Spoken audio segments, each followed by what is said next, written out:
In the heart of West Africa lies a paradox, a land rich with fertile soil and resilient farmers, yet dependent on foreign ships for its daily grain. For years, Burkina Faso imported over half of its rice, a lifeline priced in dependency and vulnerability. This isn't just about rice, it's about power. For decades, international aid replaced local solutions, and trade agreements were tools of control, not cooperation. Foreign institutions delivered polished reports and policies, but they eroded the foundation of self-reliance. In villages like Toma, elders recall the days when families fed themselves. But by 2012, those same families were buying foreign rice. With borrowed coins, their dignity traded away with each bag. These weren't isolated failures, they were consequences of engineered systems. Agreements signed abroad pressured leaders to dismantle public granaries, rely on imported seeds and machinery, and silence local initiatives under a flood of foreign advice. Then came a global pandemic. In 2020, rice prices soared, shelves emptied, and hunger deepened. But it also uncovered the truth. Burkina Faso's struggle wasn't about production, it was about control. This awakening sparked a shift, quiet but powerful. Farmers remembered, youth reimagined, and in their midst rose a voice clear, bold, and deeply local. Ibrahim Traoré. Long before becoming president, Traoré's message resonated. If another man feeds you, you are not free. It struck a nerve. His vision wasn't about blaming others, it was about reclaiming responsibility. As he stepped into leadership, he rejected imported fixes. No IMF loans, no foreign-built factories. Instead, Burkina Faso invested in itself. National funds were redirected. Outdated rice mills were audited. Gaps in logistics, quality control, and distribution were mapped. The numbers were staggering, but the resolve was stronger. Foreign stakeholders resisted. Importers filed lawsuits. Embassies expressed concerns. International media called his plans reckless. But Traoré stood firm. His blueprint: build smart, scalable processing centers across the country, rooted in local communities. Deploy modern machinery. Train local technicians. Launch a national rice label, and most radically, funded entirely from domestic reserves, no strings, no debts. The change began in silence. Trucks rolled into dusty towns delivering new sorting machines. Women sang, children followed. Cooperative leaders wept quietly. For the first time in years, national investment was tangible. It arrived not as charity, but as opportunity, and it worked. Optical sorters scanned and cleaned grains with unmatched precision. Local rice, once dismissed, now met and even exceeded market standards. Farmers sold directly to mills, bypassing exploitative middlemen. Families cooked with pride. A teacher in Bobo Dioulasso rewrote her curriculum. The year we chose our own rice, women stepped into leadership. Youth returned from cities not in desperation, but with purpose. Vocational schools launched rice infrastructure programs. The slogan emerged, not just farmers, builders of sovereignty, but the battle continued. Importers lobbied. Rumors spread, yet the evidence spoke louder. Supermarkets stocked local rice at eye level. Restaurants and hotels made the switch. A chef in the capital said it best: before, I bought imported rice because I had to. Now I buy Burkinabe rice because I want to. The impact rippled. Jobs surged. Distribution networks grew. Children stayed in school. Cooperatives expanded. Diaspora communities requested local rice exports, not out of need, but pride. A woman in New York held a bag of rice sent from home and said, "We used to send money. Now, home sends us dignity." Critics persisted. Grants were paused. Trade talks postponed. But inside Burkina Faso, the mills hummed. Shelves filled and pride returned. Sovereignty became tangible in meals, in markets, in the way people walked. This wasn't just agriculture, it was liberation. Ibrahim Traoré didn't promise miracles, he demanded direction. He reminded a nation of its strength, and in doing so, Burkina Faso chose a path few dared to take, to build, not beg. What began with a question, if we can grow it, why can't we control it, has now become a movement, one sack of rice at a time, not led by donors or foreign consultants, but by mothers, youth, farmers, and leaders who believe that freedom begins on your own plate. Factories were reborn with local ownership. The machines didn't carry donor logos. They carried fingerprints of local technicians who installed, maintained, and operated them with pride. The hum of their engines became the national anthem of production. A young man named Zachary, who once dreamed of leaving for Libya, now worked the loading dock at a bustling mill and said, "I found my future in the dust of my village, with every truck loaded, with every bag sealed." The economic circle closed tighter within national borders. This wasn't about aid, it was about agency. The model spread not by decree, but by inspiration. From Mali to Togo, officials visited. Cooperatives asked questions, and whispers of replication took root. Still, opposition did not vanish. Donor nations called the model risky. Conferences left Burkina Faso off their agendas. Supermarkets abroad hesitated to carry the new national brand. But inside the country, confidence was the currency. Supermarkets placed Burkinabe rice on prime shelves, restaurants boasted about local ingredients, and schools began sourcing their lunch programs locally. A woman named Adama Ndano said, "My grandchildren eat what we grow. That is enough for me to sleep well." Her words echoed across provinces, becoming a shared conviction. The revolution was not televised, it was cooked.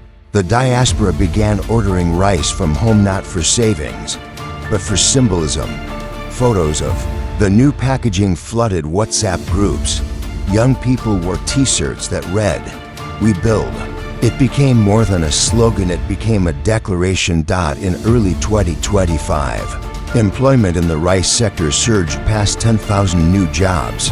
Women-led cooperatives doubled their output. Technicians trained in new schools were hired before graduation. A factory in Bama opened its second shift for night operations. These weren't projects, they were proof. And proof matters. When a father in Ouagadougou picked up a sealed sack of local rice and said to his son, "This is ours," it changed more than a meal. It rewrote identity. Sovereignty wasn't abstract, it was edible. The psychological shift was deeper than numbers. It showed in posture, in tone, in the way people looked at their work, not as labor for survival, but as contribution to a collective future. This shift spread through infrastructure, policy, and poetry. A young girl named Asada wrote, "They called us beggars, but we planted with our hands. Now we eat from our own fingers." This is what Traoré built, not just a rice sector, but a rebirth. He did not feed the nation. He helped the nation feed itself. And in doing so, he flipped the narrative. Burkina Faso is not waiting for permission. It is building. Without it.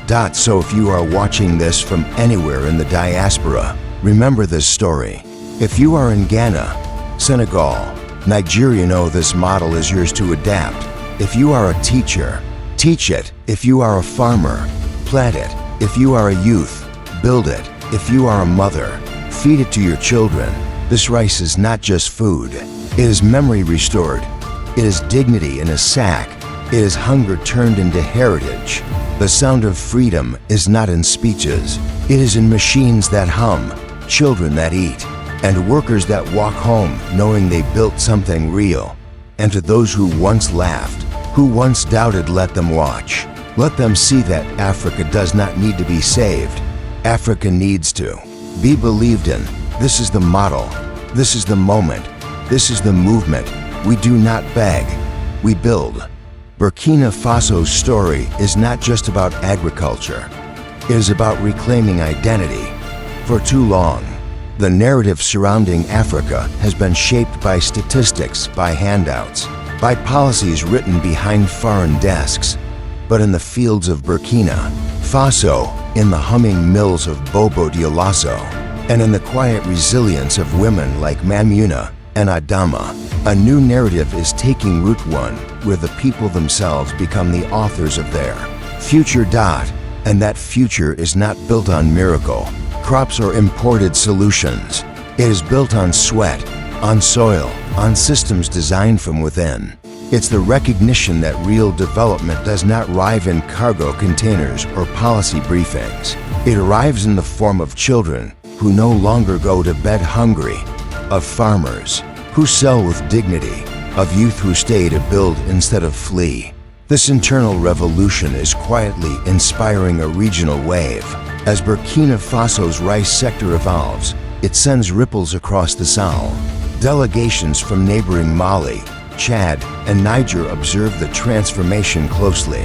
They see a working model, one that doesn't beg for intervention, but demands respect in meetings once dominated by foreign consultants. African voices now take the lead. Technical knowledge is shared peer-to-peer, village to village, not across continents with price tags attached. At the university in Ouagadougou, a new department has been established: agricultural sovereignty and local industry. Its mission is to create knowledge rooted in reality, not theory. Students don't just learn from textbooks, they visit processing centers, speak to cooperative leaders, study real-time production metrics.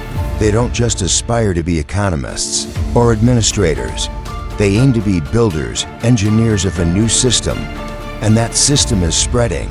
Rural radio stations air daily segments on best practices in rice milling and cooperative management. In a country where oral tradition is strong, stories of local success are broadcast like folk songs, celebrated and passed down. A jingle promoting local rice becomes a schoolyard chant. A documentary about a women-led mill wins national awards. Children grow up knowing their food, their land, and their place in the economy. International observers, initially skeptical, are now cautiously intrigued. Reports begin to emerge in quiet corners of development forums. Think tanks study Burkina Faso's shift, trying to categorize it, understand it, replicate it without ever truly grasping that this movement cannot be exported. It was born from something deeply internal, a hunger for agency, a refusal to kneel. Of course, the journey isn't without challenges. Machinery still needs maintenance. Logistics remain fragile. Political pressure from import lobbies and foreign governments intensifies. Disinformation campaigns seek to erode confidence.